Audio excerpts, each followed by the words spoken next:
Vụ 3 người tử vong với nhiều vết thương ở Đồng Nai, hàng xóm tiết lộ thông tin bất ngờ.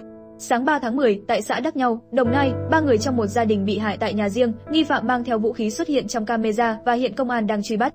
Khu vực thưa thớt, phía trước nhà nạn nhân là khu rừng tràm, phía sau nhà là thung lũng trồng loại cây cao su không có nhà dân ở, ít người đi lại. Theo hình ảnh từ camera, nghi can che kín mặt, đội mũ, vai mang ba lô, bên hông đeo một vật giống vũ khí.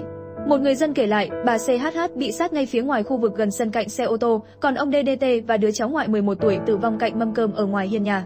Một số người dân quen biết với nạn nhân cho biết, sáng cùng ngày người làm công cho gia đình bà H đến lấy đồ để đi cạo mũ cao su thì phát hiện sự việc nên vội báo mọi người và công an địa phương.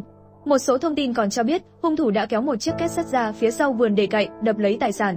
Được biết, căn nhà trên có 2 vợ chồng nạn nhân ở cùng cháu ngoại để tiện đưa đón đi học, những người con đều đã lớn đi làm và ở riêng.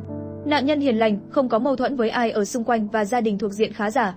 Hiện, Công an tỉnh Đồng Nai đang triển khai các biện pháp nghiệp vụ nhằm truy bắt đối tượng.